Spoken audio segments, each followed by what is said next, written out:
삼위일체 하나님 신앙 로마서 11장 32절에서 36절. 오순절은 성령 강림을 가리키는 축일입니다. 성령 강림을 기리는 축일입니다. 성령의 강림으로 아버지의 계시가 아들을 통해서 성취되었습니다. 오순절이 지난 다음 주일인 오늘은 삼일체 하나님에 대한 신앙 고백을 기리는 축일입니다.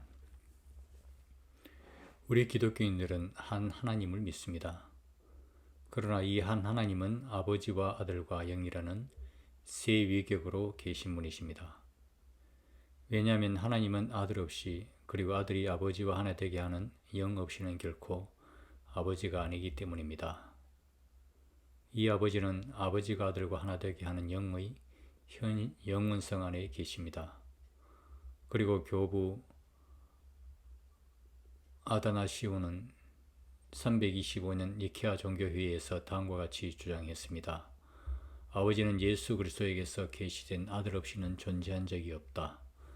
따라서 아들은 아버지와 결코 분리될 수 없으며, 또한 아들은 아버지와 본질적으로 하나입니다. 아버지의 신성은 아들의 신성이기도 합니다. 마찬가지로 영은 아버지와 아들과 불가분리입니다. 예수 그리스도는 이 영을 통해서 하늘의 아버지와 하나 되셨습니다. 우리 기독교인들은 이런 하나됨에 참여하고 있습니다.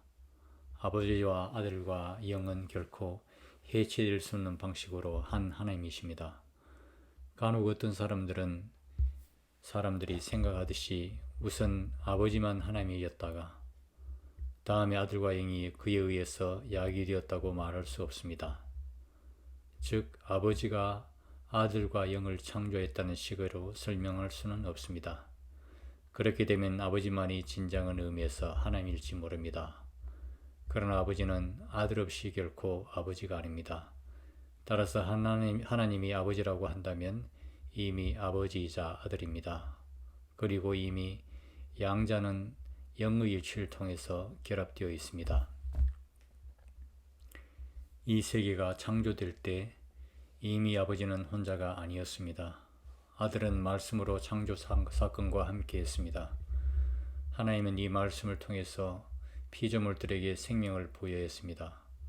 그리고 자기 영의 호흡으로 그 피조물들에게 생기를 불어넣으셨습니다. 그리고 요한복음은 예수 그리스도 안에서 인간이 되신 하나님의 말씀에 대해서 다음과 같이 언급합니다. 태초에 말씀이 있었다. 그 말씀은 곧 하나님이셨다. 1장 1절. 이와 비슷하게 히브리서는 하나님에 대해서 이렇게 언급합니다. 하나님은 아들을 통해서 이 세상을 만드시고 아들을 통해서 그 현존이 유지되게 하셨다. 히브리서 1장 2절이야. 이는 곧 아들이 이미 아버지와 함께 있었다는 뜻입니다. 아들은 아버지의 행위에 참여하셨다고 말합니다. 아들이 존재하지 않았던 적은 한 번도 없습니다. 아버지는 아들과 영 없이는 존재하지 않았습니다. 아버지와 아들과 영의 본질적인 일치는 신약 성서의 증언에 포함되어 있으며 예상되어 있습니다. 그러나 훗날 교리를 통해서 언급된 것처럼 명백한 것은 아니었습니다. 신약 성서에는 이들이 아버지와 밀접하게 연관되어 있다는 언급이 자주 등장합니다. 그러나 아버지가 아들과 일치해서만 하나님이시기 때문에 이들이 본질적으로 아버지와 하나라는 사실이 명시적으로 언급되어 있지는 않습니다. 또한 아들이 아버지의 영과 더불어서 한 하나님이라는 사실이 명시적으로 언급되어 있지는 않습니다.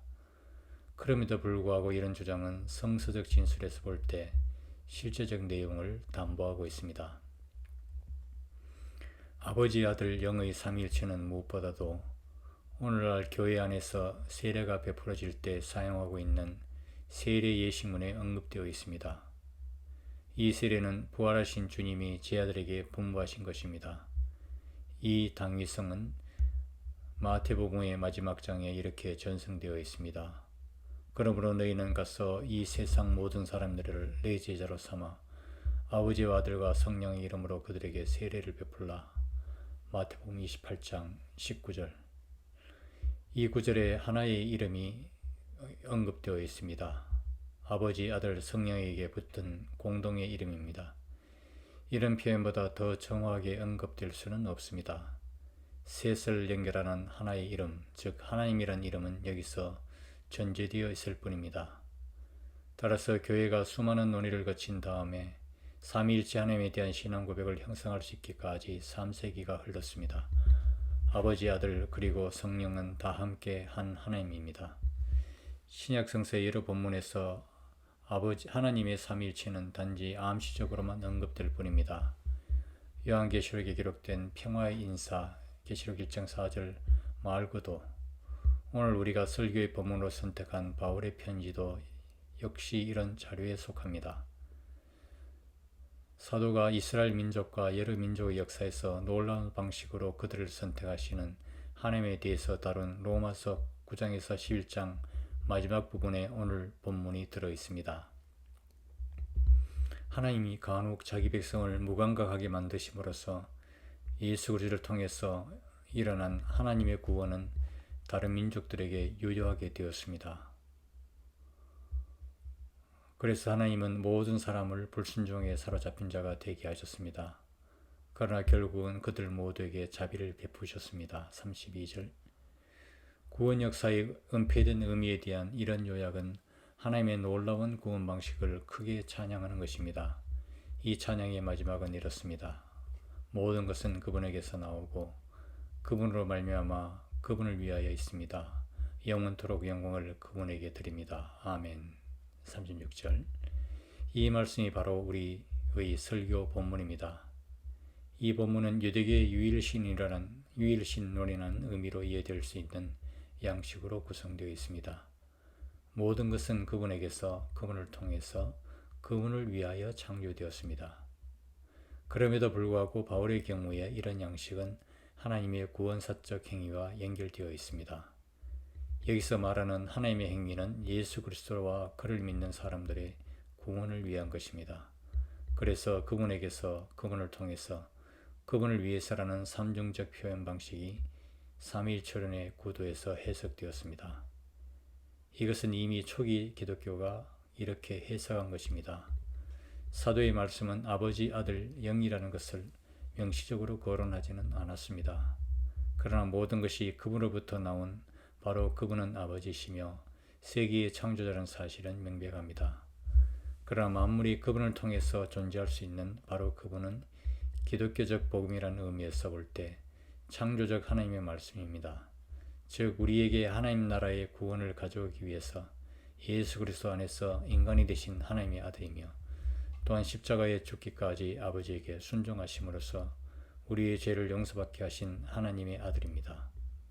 모든 것이 그분을 위하여 있는 그분은 또다시 하나님이신 하나님입니다. 또다시 아버지이신 하나님입니다. 그러나 모든 피조물이 창조자를 지향하도록 이끌어내는 이 힘은 곧 성령입니다. 이것은 곧 이 세계와 인류의 역사에서 일하시는 하나님의 활동입니다. 이 활동은 사도가 만물이 그분으로부터 그분을 통해서 그분을 위해서 있다고 언급하는 그것입니다.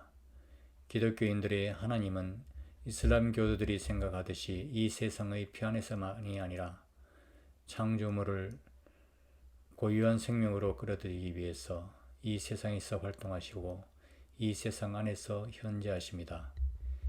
이분은 개입하는 것뿐이라는 괴테의 하나님이 결코 아닙니다.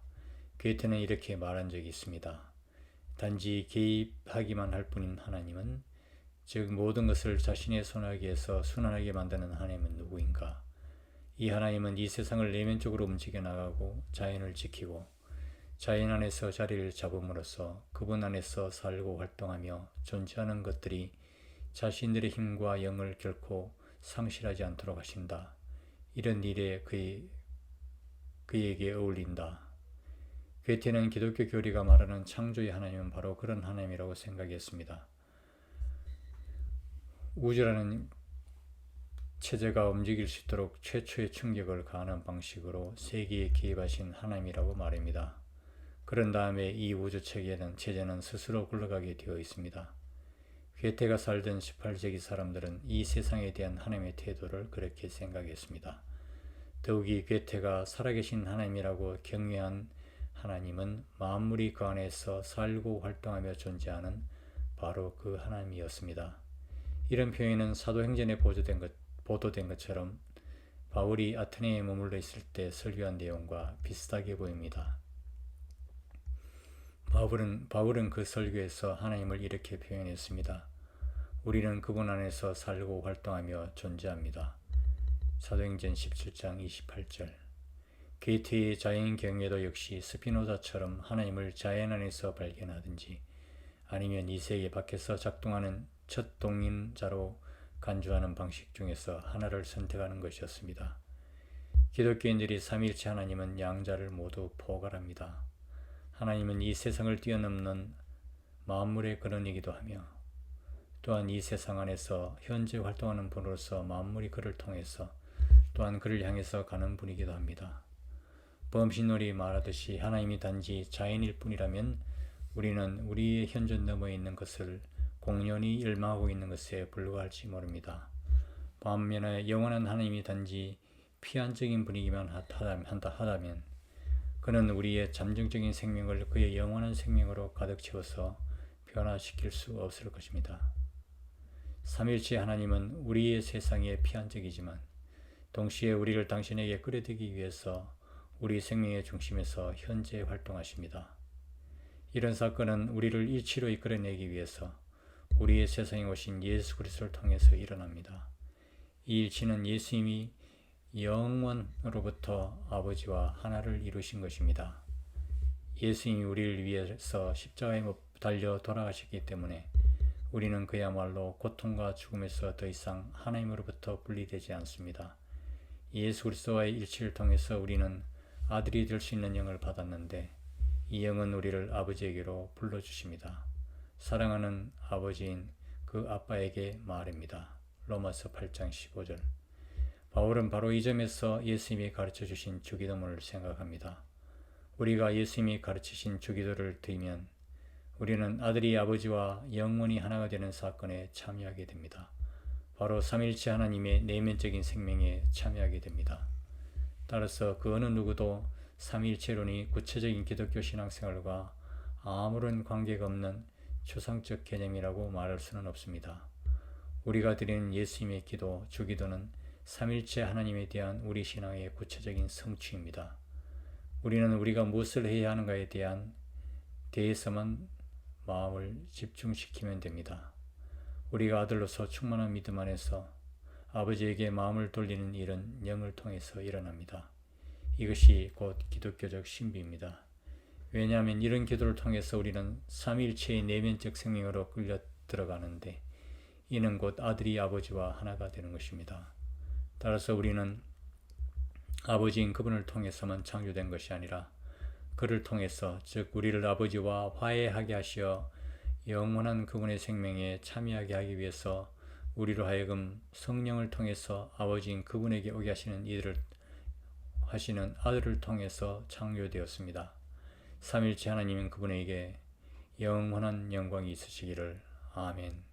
1998년 삼위일체 주일 매년 마티우스 교회